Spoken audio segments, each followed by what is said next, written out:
Welcome to the Make Meaning podcast. I'm Lynne, a writer, entrepreneur, and changemaker, and I've dedicated my life to sharing stories of how people make meaning in their work and find purpose in their lives. This podcast highlights some of the great ideas and activities people do every day to make the world a better place.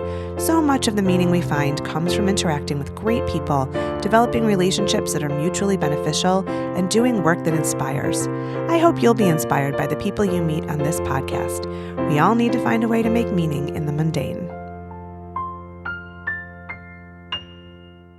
Here at the Make Meaning podcast, we love Clay Carnill. Not only is he a really cool guy and fun to be around, he's the mastermind behind our podcast, recording our interviews and then making sure they sound fantastic.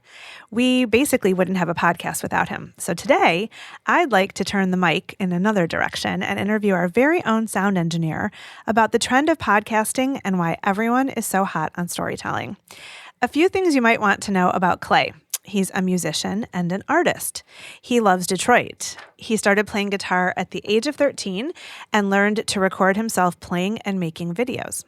He's worked in an Apple store, been a wedding photographer, and has toured as a musician in his career. He also did a stint as a barista at the North American International Auto Show here in Detroit. Clay, welcome to this side of the Make Meaning podcast. Thank you. I'm so glad to be here. It's very cool. It's like I get to actually look at you instead of like, I know he's standing over there in the corner, but you're on the show. This is so cool. Yeah, it does feel a little weird for me too, because I'm looking back over at the recording gear and like making sure everything's working. So I'll try to do both at the same time. This better be the best sounding episode. I mean, really? It will be. Right. Yeah. So, okay, I want to start, like you gave so much great information in your pre-interview as I was prepping for this. So I want to start by asking you about this concept of servant leadership and that you consider storytelling through podcasts a sacred moment. So talk about that, like your role as a servant leader and the sacredness of podcasts. Like, tell me about that. Yeah. So the idea of podcasting and that's the expression now, but listening to someone tell their story or listening to someone and being quiet, the quieting of yourself. Yeah. To me, that's the sacredness of it. And so being in another person's space while they are talking and you quiet yourself to listen and honor their experience, what they have to share, is that. And kind of where I picked that up from was when I got into recording as a job, I interned at a studio and I started doing recording and on-location recording. So I would go out to film shoots, TV shoots, and documentary stuff, and we would sit down and the interviewer would talk or the interviewer would ask questions, and it would go on for about an hour or so, and you're just sitting there. And as the sound engineer, like your job is to make sure that no interruptions happen. Right. So you're checking flight track data over where you are in the location.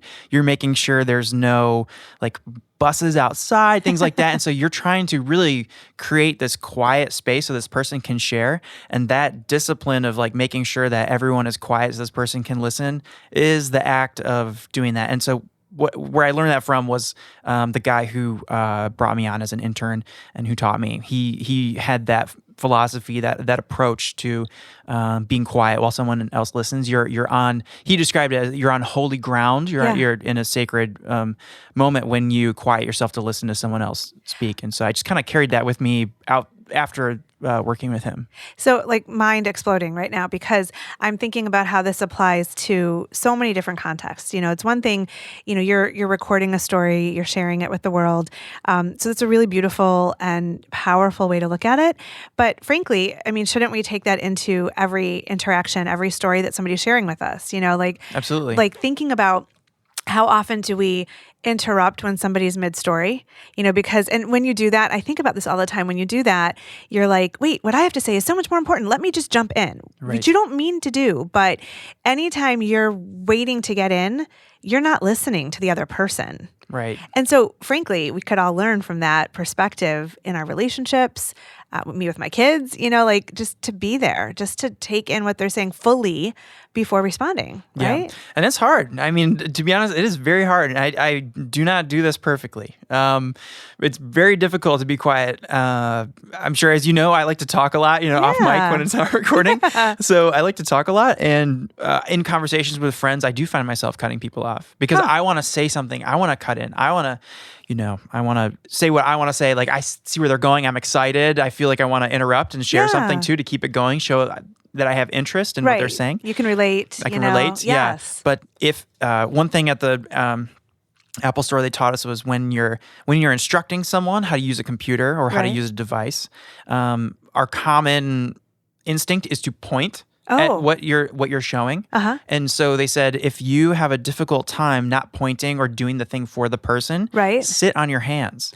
So this is another way of basically sitting on your hands. It's like being quiet while someone else talks. And that's so interesting. Yeah. And so I found myself, like 7 a.m. I'm teaching someone how to, very basic, check your email, how to have an email address. Right. And to me, this is the simplest thing you could do. Right. You could just have an email address. You just check your email. That's how you do it. Yeah. But there's some people who don't know how to do that. Right. So what happens is you sit on your hands and you have to be really patient, and it forces you to really listen, to not go in the direction you see it's going, but to honor and respect the other person's experience and really enter into what they're kind of going through to get the goal that you want to accomplish done. Interesting. So empowering them to really learn and take it into themselves, as opposed to stepping into that space. That's really interesting. Absolutely. I'm going to have to try to sit on my hands a little bit more. I think that's really good advice. Well, it's hard. I would say too that it's hard when you're an interviewer, because you're trying to follow the story, you're showing interest. You have the story of, this person you want to tell, you want to get the good questions out of them. So it's definitely a skill, and I think it's not necessarily a thing you can be perfect at, but it's more a discipline that you continually work through. And you're a great interviewer. Oh, and you sweet. do listen, and because I edit all the podcasts, and you're a great listener. Thank you. Yeah.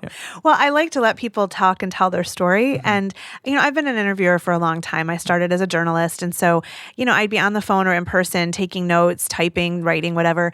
And I always find a couple things. First of all, I never in an interview for the podcast I do, but for like journalistic endeavors, I don't write questions ahead of time. I do my research and then I sort of wing it, because I feel like those questions are great, but you're going to go in whatever direction it takes you. Right. Which is interesting, because when people work for me, I always ask them to write the questions out first. And then I'm like, wait, why am I doing that? I don't do it, But just to sort of see how the story unfolds. And I find that the very best information comes at the end. So, you could have great little nuggets along the way. And then the last statement or two is like, oh, that's gold. Like, this is why we've been in the conversation for so long, because it was leading up to this. And you could never have anticipated that it was going to come. Right. You can't plan that out. It has to come from human interaction and chemistry. And you have to be knowledgeable about who the person is and what they're bringing, what kind of story you want to tell. But ultimately, you have to let the story tell itself. Yeah. And podcasting is such an interesting medium that we've chosen to, as like a society, to accept and embrace, because it's a long form medium to where, there are podcasts that are, the longest podcast I think I've listened to is about 5 hours long. It took me 3 or 4, settings, but there are some podcasts that say, hey, we're going to hit record and we've got all day with this one special person, and we're going to spend all that time just kind of talking back and forth. Yeah. There are dull moments, and there are really interesting moments. Guests sometimes can't get comfortable until they understand that they're safe in this environment. And I can't tell you how many people get nervous as soon as the mic is turned on, as if there's something changes. Nothing has changed. Right. The microphones are here. They've been here. They'll be here when you leave. But as soon as something's being recorded, or it's like a moment, or you're live, or someone hears that, sometimes things can change a little bit. Like so once people can get comfortable, if they have that obstacle, 10 minutes in, 20 minutes in, an hour and 30 minutes in, you start to get those, what you're talking about, those nuggets, those really good things where you're like, oh my gosh, I never anticipated that. And it sounds like for you, questions might actually be another obstacle that a guest or the interviewer could get caught up in, rather than Is that true? Well, I mean, it's interesting because when I was early in my journalistic career, I don't know if it was lack of patience. And so like, oh, I'll just run to it. I'll wing it. I'll just call the person and I don't want to spend time on it. Maybe laziness on my part. But I think now it's a deliberate choice because I do all my research. I actually read on paper because I'm older and I, highlight things with like colored highlighters so that it jumps out at me. But then when I'm with the person, I just want to hear what they have to say. And a really great interviewer will hear what they're saying and then ask about that. And so if you plan it out and you structure it too much, you sort of cut off that creativity. Yes. And you have to talk to somebody and say, wow, that was interesting. I didn't know that about you. Tell me more. I was talking with someone today about who does some work for my company, and she does a great job. And we were just talking about our process of working together. And halfway through, I said, you know what? I really want to know how you got into doing this. And, tell me about how your business came to be. And so we spent 20 minutes and I was hearing her journey, and I had never asked that. And we've been working together now for like 2 or 3 months. And it helped me to understand her better and to know more about where she's coming from and have a little bit of reverence for her journey. Right. Because you have to see another person, in their entirety in order to be able to step into their experience. That's so true. It can't be just in context to you. Yeah. It has to be like their whole world. And I'm so lucky to see it and to experience it for a minute, you know, Yeah. which I think is what the podcast medium does for us. It's funny because I listen to a lot of podcasts. I drive around a lot. We do in Michigan. And I like the radio. I like to sing along, but I get bored. Even though I have Sirius XM, I can tune into a lot of channels, but I have my favorite podcasts. And so sometimes when I'm driving a kid home from school or something, I'll say, oh, let's listen to this podcast. My youngest is like, oh, I hate podcasts. Just the whole genre. Hates it. And I'm like, what is that about? How can you hate podcasts? There's so many different ones, and it's storytelling, and some are good, some are not. And he's like, Mom, it's so boring. It's just people talking. And so I've thought about that a lot because I'm wondering, like, what is the obstacle? Like, just the whole genre. I find it interesting to hear people connect and share, pieces of their experience and their life, and other people to like support them or guide them or, whatever. I don't know. I don't know if it's generational. Now he's 13. So is he too young? I mean, we could listen to books on tape.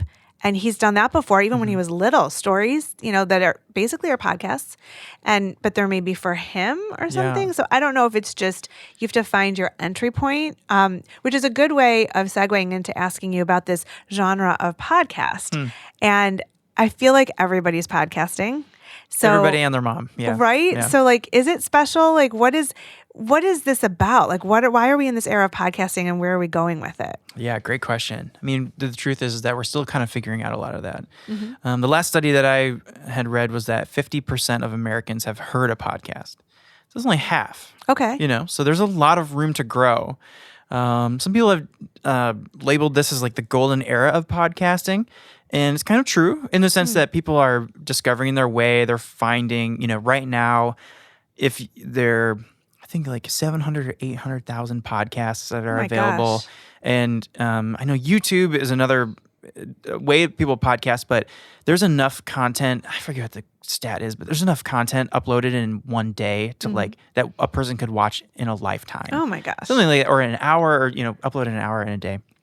And so there's so much content that you have to, this is going a little bit out of your question, but I'll come back, I promise. Yeah, no. You have to protect yourself a little bit from how much there actually is, because you can kind of just go with whatever. Yeah. But podcasting should never be something that you, and it was your son, right, that said, I don't like podcasting. Yeah. That to me seems like possibly a very healthy response, because he hasn't found how it can be a tool for him yet, but he's not ready to just start doing it just because. Right. So podcasting, because there's so much content out there, you have to protect yourself as a consumer, as being part of the experience. You have to make sure that when you're choosing to listen to podcasts, obviously trying new things is a great idea, and finding new interests and discovering, what's out there. And it's not a waste of time, but really using it as a tool to help you or to expand your consciousness or your mind, or your ideas, your thoughts. And so podcasting is a great opportunity. Now, I don't necessarily have the answer on why we've chosen this way. And sometimes I'm really confused, and sometimes I feel like I have the answer on why we're all choosing podcasting as like a way to connect. But really, it's just another, it's just the evolution of radio. It's just an evolution of that. And I think one of the biggest contributors to that was, this is a personal opinion, but it's what's considered to be the prosumer market, which is where you and I can go to a store in our area and go buy the equipment required to make a podcast and upload it from our basement. Highly accessible, definitely. It's affordable. It's accessible, and the barrier of entry is very low. Yeah. So being able to do a podcast, that's why there's so many. Yeah. I think maybe, I really don't know why we're doing this other than one thing you said earlier was it is allowing us to connect with new people. It is allowing us to listen to new stories, putting ourselves in other people's shoes. And great media really challenges us to think outside of our own personal experience, while also feeling that deep connection of like, oh, this feels true to me. This is real, or like, this is right. So as we listen to other people's stories, as we hear issues happening in our world, it's so important that we have this ability to do it, and that the benefit of having such a low barrier of entry into this world allows us to have so many people competing for our interest, to where we're going to be hearing great stories. We're going to be hearing that. And, you can listen to podcasts for free. And it's free. It's amazing. Yeah. I mean, so I started the Make Meaning podcast as a marketing tool for my company, Your People. And it very quickly became its own thing, sort of a labor of love. It's something I've been dedicating my whole career to, is figuring out how people find meaning and purpose in life and work and all different things. And I'm fortunate that I can just use it as an excuse to talk to amazing people and share their stories, which continues my journalistic career, even as I work in marketing and PR. And so I've been I always like to get underneath and behind the scenes and say, like, what is this about? So I started it as a tool, but I don't know, maybe it sends business our way, hopefully, but that's really not the purpose of it anymore. It's more like to really connect with people, share great stories, and also look at this question that I have really pondered my whole life: is how do you make meaning? How do you find your purpose? And for me, I've never been the kind of person who can just I'll take a job to earn a buck. Like, it has to mean something. And I think we're in an era of purpose where people have the luxury of saying, is this work meaningful? Yeah. Is there a reason greater than me to do it? So I think it's a really important topic. And now we're only just starting to be mindful of do we have an audience? Let's build it. Let's get out there more. But it's a fun medium too. Right. Yeah. And just so everybody knows that's listening, the guests that come on this podcast, whether we have the privilege of talking to them on the phone before and after the interview. People come in through the studio. We get to shake their hand, get to hug them, sit down, hear them laugh, and talk with them. And it's such a meaningful experience to have. And I know that this podcast in particular, when people are asked the question of how do you make meaning in your life, like where do you find purpose, the guests that we have in here really take it seriously. When you ask the question, it is a serious question, and you've done a great job of making sure that people feel comfortable when they go to answer that. And so people who are listening to this podcast get that thing that you were talking about. You didn't say the X factor or the nugget. I think you said said that. Yeah. And that's a really unique thing. That's a really unique thing, and especially for this podcast. And so I stand over here and I'm really quiet. You don't hear me very much, but I really enjoy meeting every single person that comes through here. That's so cool. And through podcasting, I've really, most of my work was not podcasting before this. Right. It was through other mediums, Yes. But I've moved into this space successfully, thank goodness. And I think that's one of my favorite things about doing this, is that I get those off mic opportunities to talk to someone and know they're a real person, and get to look them in the eyes and see what they get distracted by, or how they take their coffee, or little things like that. Really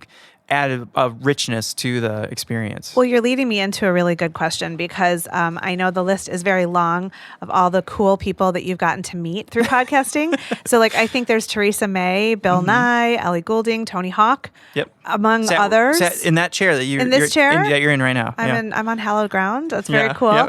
So, like, tell me a little bit about some of the most fascinating conversations that you've been privy to, or like, do all these people have something in common? I mean, I don't know if I've been able to really do a good job of describing the in-between moments, or what would be considered like behind the scenes.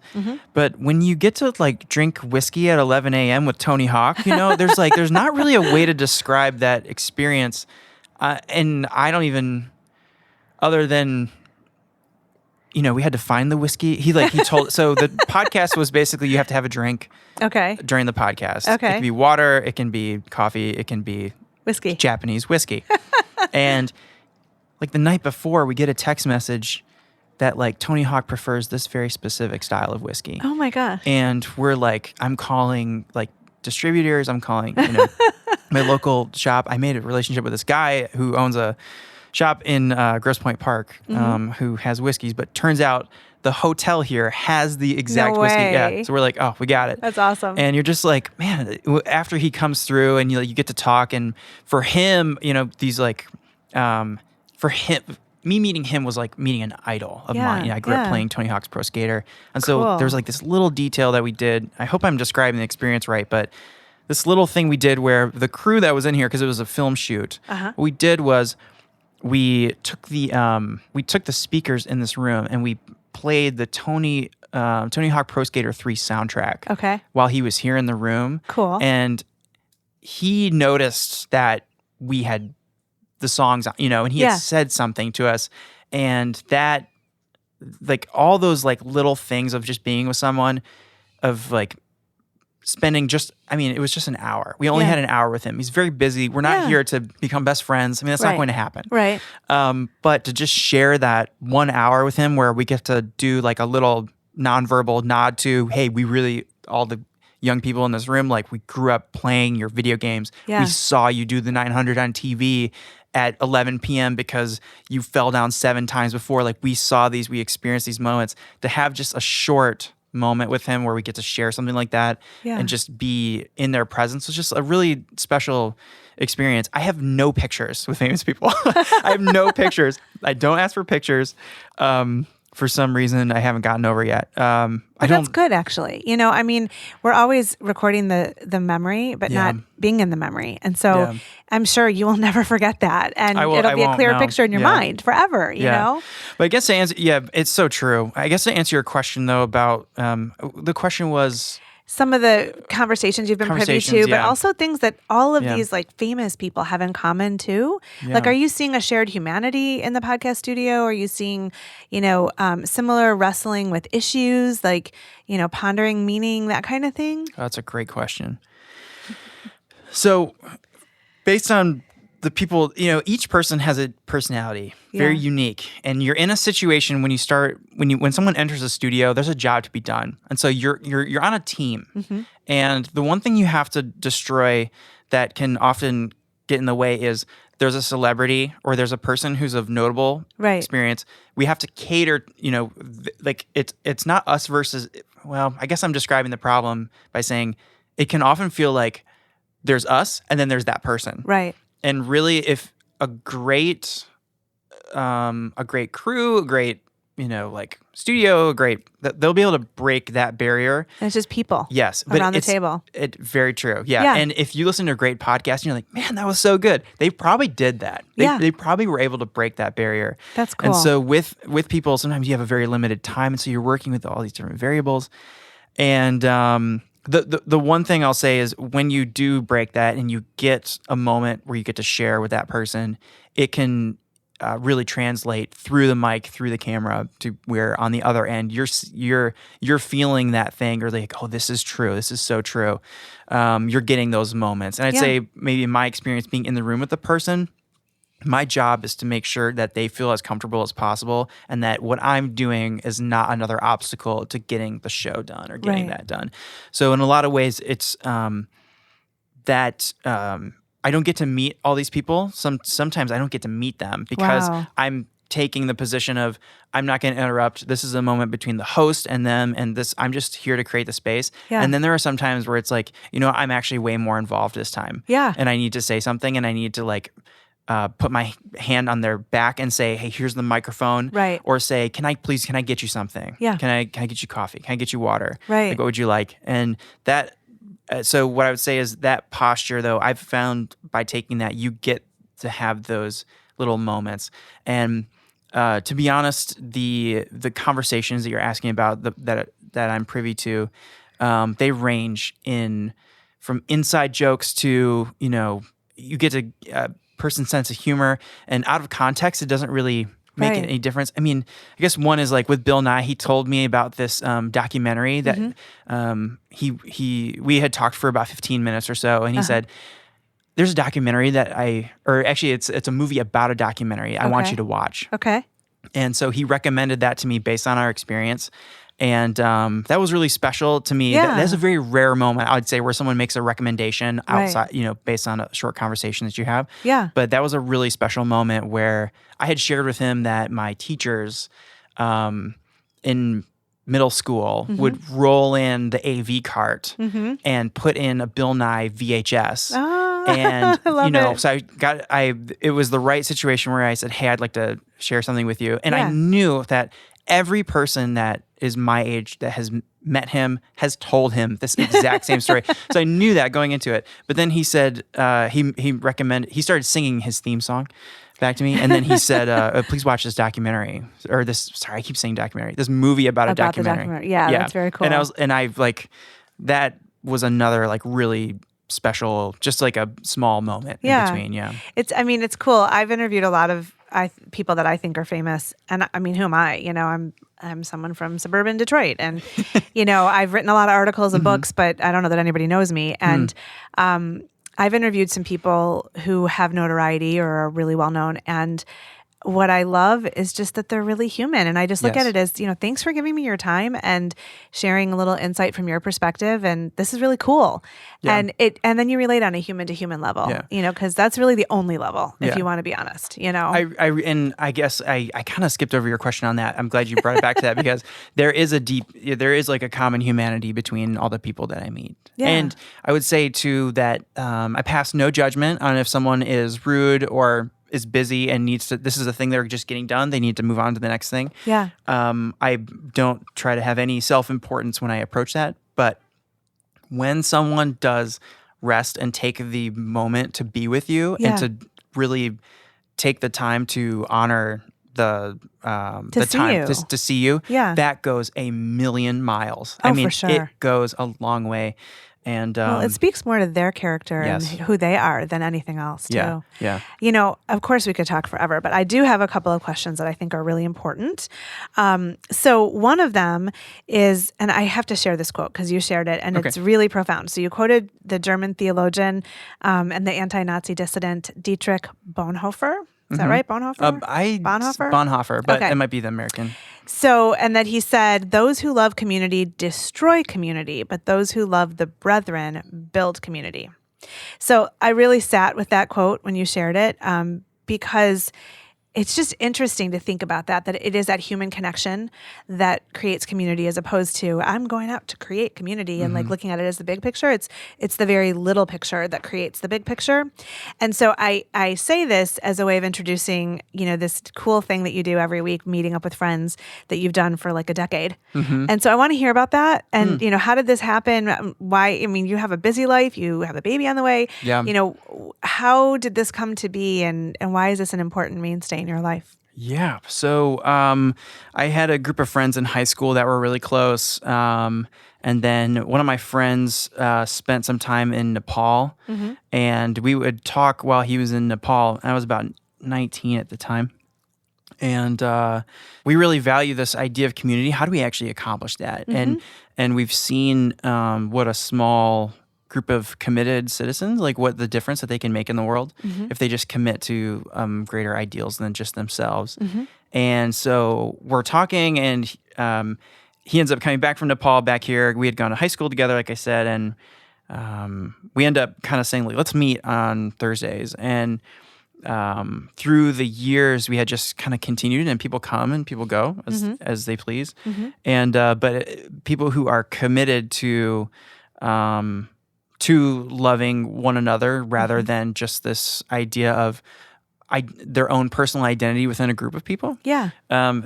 We've found that is how real change is made and how reconciliation is done. And so to answer your question about the Thursday thing, like how we kind of got into it, that's a little bit how we got into it. But in general, it's a lot of work because he just moved too. You know, he just moved away. He had lived here for 10 years, and now he just moved again. So now we're in a new phase of how do we do this now that you're in a different state? And that's so interesting. So we're approaching a new season. And but we still, everybody else who's still here in Michigan, we still meet on Thursdays. And that's very cool. The idea within the group too is that if you move away, if you come back, you're welcome anytime. That's really cool. And so if there's like this common agreement that when you come back, it's like we never left off. But the work is that you have to enter into conflict. You have to really, keep short accounts is what we say. Yeah. And so if you have a problem with someone, you don't let it just kind of like go. You bring it to them in a spirit of humility and say, hey, this is something I'd like to discuss with you. Yeah. And that's a really hard thing to foster and culture together. Yeah. But the fruits of that are amazing. So that's really cool. So it's a work to do. So we're working on it. I feel like you're the theologian here. I'm the theologian. You're giving us this like spiritual guidance of how to live a good life and how to be human. This is so cool. This is profound stuff. Ask me in 10 years, I might be like, hey, can we delete that episode where I said that thing? No. Nope. Sorry. Not happening. It's indelible there. Yeah. All right. So before we finish, I want to hear about the work you're doing with climate change. Okay. Yeah. I'm very passionate about climate change, and this is a it's been a building thing for me. I would say that my work right now is that I produce a podcast called Outrage and Optimism, and it comes out every Friday wherever podcasts are.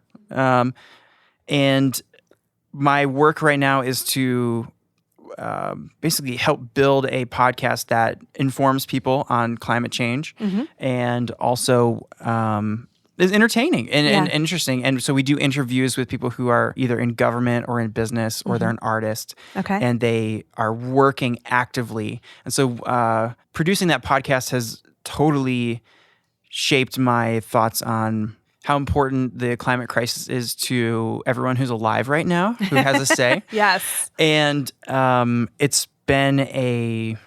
has been a thrilling ride of deep